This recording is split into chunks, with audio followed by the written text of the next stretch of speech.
So iRacing has just released iRacing Arcade, which is basically a more casual, more accessible version of the game. It's meant to be easier to jump in, quicker to play, and a lot less serious than normal iRacing, obviously. Which in theory sounds really good, but in practice, let's see how it goes. So as you boot up the game, you get greeted with this. It's a welcome, and you have to pass a licensing exam. So let's see how we do if we're hitting the Fiat 500.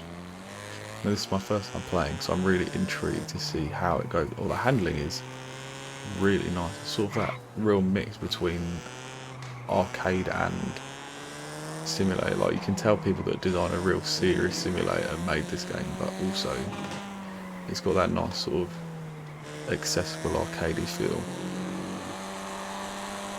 Right, let's get into the first lap. So it's just a 57, a 57.5, so not the worst lap time to beat. Let's see if we can get this done. We should be all good. Come up to the hairpin.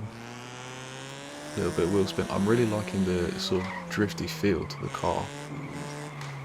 This sort of, you can really feel, especially I'm also on controller, but you can definitely feel through the controller sort of the limit that you can get to with grip.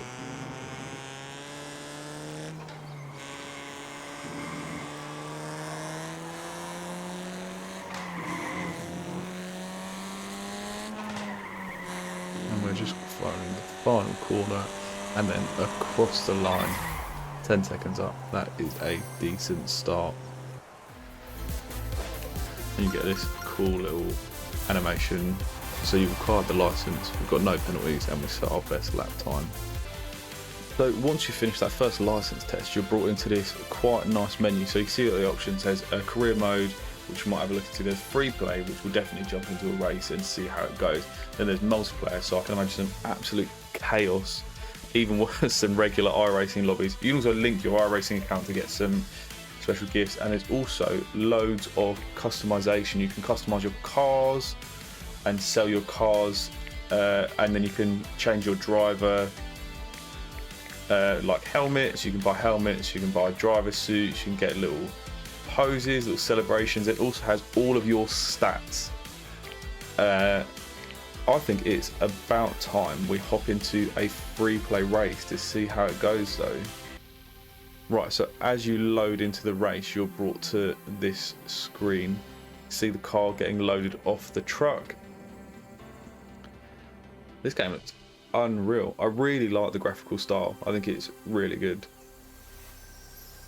Oh, so you get a qualifying. Let's see how that goes.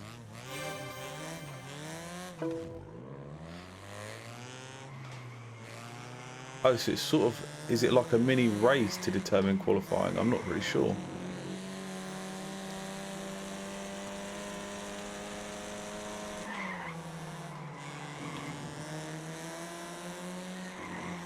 Oh, I think the cars are ghosted, so you can't make any contact. I see, this is quite interesting. So you get a little quality session, same as regular R racing, where you get 2 laps to qualify and see how you do. The feel of the cars is honestly unreal. It's like no sort of, it's not really like a arcade game I've played before. Like, you think of like Mario Kart, things like that. It's sort of that real midpoint between like a sort of arcadey game you can play at home with friends and that real, like, you can really tell people that work with cars and work through sim racing have designed the handling model. We've absolutely stormed into the lead in qualifying. I'm really intrigued to see how this race goes. I want to see how aggressive the AI is and if you can tailor the AI into a real force.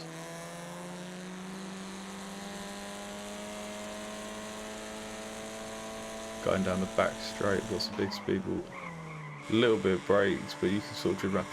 So you can level up the cars quite a lot in this. I know you start off with the Fiat, but you can get to like a Formula car, and there's hyper cars and LMP cars. Oh, so you do definitely get 2 laps. Let's see if we can beat our quality time.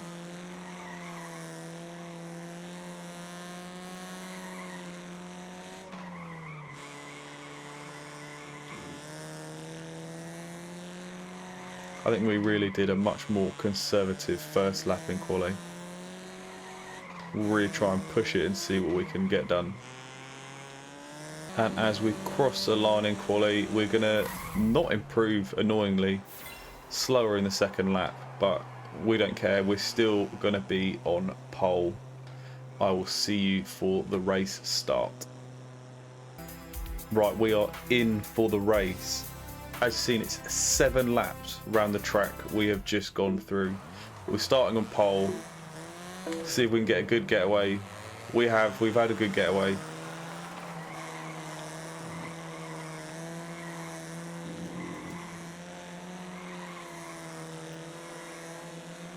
So you see in the bottom left, we've got our fuel gauge and we've got our tyre gauge. So I presume if you're really gunning it and going for it on the tyres, you are going to take all the life out of them. So it does still have that sim element to it, whilst being a really fun sort of arcadey style game.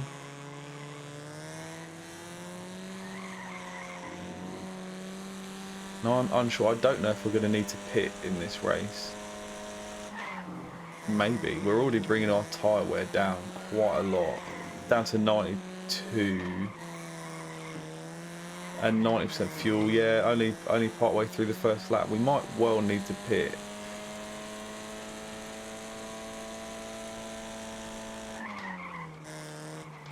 I could definitely take that corner a bit better, but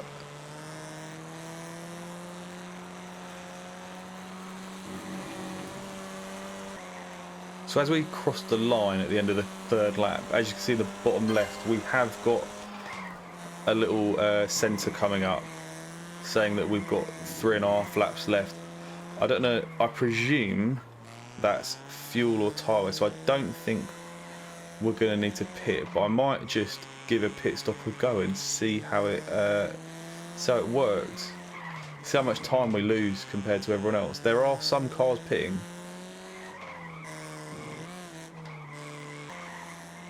So I think at the end of this lap we are going to peel into the pits and see how the pit stop system works in iRacing Arcade. So we did just leave it an extra lap before we peeled off into the pits. We are really starting to feel, you can feel the effects of the low tyre wear. So we're going to come into the pit lane here. It's manual control in the pits. We do have a pit box coming up. Let's see if we can absolutely nail our mark. In the pits, tyres are getting changed and we are good to go. So you do just have to wait there. It is fully manual control, there's no mini game. You just pull over to the side and we're up fuel, full tyre wear now. Let's finish this pretty dominant performance of a race and see what else this game has to offer.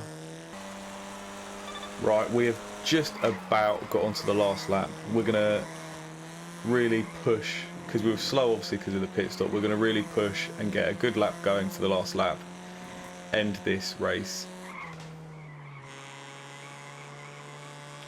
Completely dominant performance. It's really fun to drive. It is a very enjoyable game. I'm looking forward to having a look at the career mode and see what that has to offer.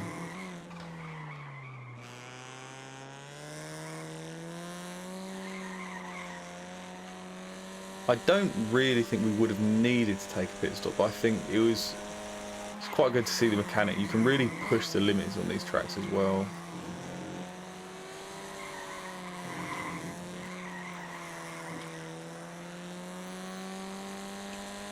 I think we're on for a pretty decent lap time, thankfully. See if we can set our fastest lap on the final lap of the race.